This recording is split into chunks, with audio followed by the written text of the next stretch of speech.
PLLS frequency multiplier. കഴിഞ്ഞ ക്ലാസ്സിൽ നമ്മൾ പഠിച്ചത് PLL ആണ്. PLL means phase locked loop. ഇതിന് പ്രധാനമായും 3 പാർട്ടുകളാണുള്ളത് നമ്മൾ പറഞ്ഞു.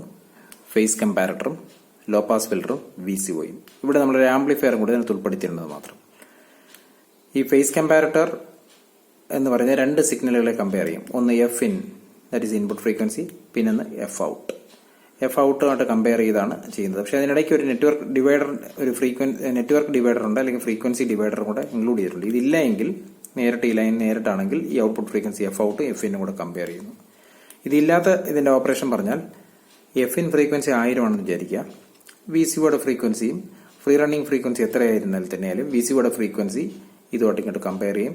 ഡിഫറൻസിനനുസരിച്ച് ഇവിടെ വോൾട്ടേജ് വരും. ആ വോൾട്ടേജിനനുസരിച്ച് ഫ്രീക്വൻസി വീണ്ടും മാറും. ഫൈനലി ഇവിടുന്ന് 1000 ഹെഡ്സും Fin 1000 ഹെഡ്സുമായിട്ട് ആകുന്നത് വരെ ഇത് കണ്ടിന്യൂസ് ആയിട്ട് ട്രാക്ക് ചെയ്തുകൊണ്ടിരിക്കും. അങ്ങനെ ട്രാക്ക് ചെയ്ത് ലോക്ക് ആകുന്ന സ്റ്റേജ് വരെ പോകും. ഇനി ഇൻപുട്ട് ഫ്രീക്വൻസി ഒരു 1000-ൽ നിന്ന് 100 കുറഞ്ഞ് 900 ആയാലും VCOയുടെ ഫ്രീക്വൻസിയും 900-ലേക്ക് താഴും. ഇൻപുട്ട് ഫ്രീക്വൻസി 1100-ലേക്ക് കൂടിയാലും VCOയുടെ ഫ്രീക്വൻസി 1100-ലേക്ക് കൂടും. അങ്ങനെ ഇത് ലോക്കിലേക്ക് എപ്പോഴും തുറന്നുകൊണ്ടേയിരിക്കും. അതാണ് phase locked loop is in lock എന്ന് പറയപ്പെടുന്നത്. ഓക്കെ, അപ്പൊ ഇവിടുത്തെ ആപ്ലിക്കേഷൻ നമ്മൾ പറയുന്നത് ഫ്രീക്വൻസി മൾട്ടിപ്ലയർ ആയിട്ട് ഇതിനെ എങ്ങനെ ഉപയോഗിക്കാവുന്നതാണ്. അപ്പോൾ അതിന് വേണ്ടിയിട്ട് a frequency divider is inserted between the VCO and the phase comparator.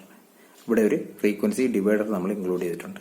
VCOയ്ക്കും face കമ്പാരറ്ററിനും ഇടയ്ക്ക് ഫീഡ്ബാക്ക് പാത്തിൽ ഒരു ഫ്രീക്വൻസി ഡിവൈഡർ ഇൻക്ലൂഡ് ചെയ്തിട്ടുണ്ട്. Here the output of the divider is locked to the input frequency Fin. ഇപ്പൊ എക്സാമ്പിൾ പറഞ്ഞാൽ നമുക്കിവിടെ പറയാൻ നോക്കേ, 1000 heads ആണ് ഇൻപുട്ടിൽ കൊടുക്കുന്നത്. അപ്പോൾ ഇത് ലോക്കിലാവണമെങ്കിൽ ഇവിടെ എത്ര വരണം? ഇവിടെ 1000 ഹെഡ്സ് വരണം അല്ലേ? ഇവിടെ ഇൻപുട്ട് ഫ്രീക്വൻസി 1000 ആണെങ്കിൽ ലോക്കിലെത്തണമെങ്കിൽ ഇവിടെ രണ്ടും 1000, ഈ ഫീഡ്ബാക്ക് ചെയ്യുന്ന ഫ്രീക്വൻസി 1000-ഉം ഇവിടുത്തെ ഇൻപുട്ട് ഫ്രീക്വൻസി 1000 ആണെങ്കിൽ ഇത് ലോക്കിലെത്തുകയുള്ളൂ. അപ്പോൾ ഇതിവിടെ ലോക്കിലെത്തണം. ഇവിടെ ഡിവൈഡ് ബൈ 5 ഉള്ളത് കൊണ്ട് ഇവിടെ മിനിമം എത്ര ഉണ്ടാകണം? ഇവിടെ 5000 ഉണ്ടായാൽ മാത്രമേ ഡിവൈഡ് ബൈ 5 വരുമ്പോൾ ഇവിടെ 1000 വരികയുള്ളൂ. അപ്പോൾ ഇവിടെ 1000 കൊടുത്താൽ ഇവിടെ 5000 വരും. 5000 കൊടുത്തു കഴിഞ്ഞാൽ ഡിവൈഡ് ബൈ 5 കൊടുക്കുമ്പോൾ 1000 വരും, ലോക്കിലെത്തും.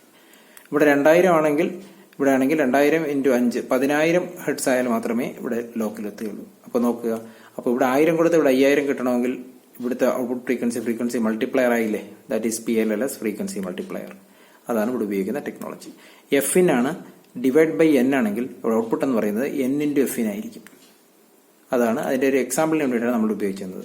അപ്പോൾ ഇവിടെ പറഞ്ഞാൽ VCO is actually running at A multiple of input frequency. If N is equal to 5, then Fout is equal to N × Fin, that is 5 × Fin. ഇങ്ങനെയാണ് ഫ്രീക്വൻസി മൾട്ടിപ്ലയർ ആയിട്ട് വർക്ക് ചെയ്യുന്നത്. ഇവിടെ ബൈ എന്ന് പറഞ്ഞാൽ ബൈ 10 ആണെങ്കിൽ ഈ ഔട്ട്പുട്ട് × 10 ആയിരിക്കും.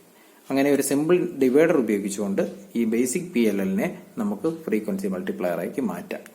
ഇതൊന്ന് പഠിച്ചോളൂ.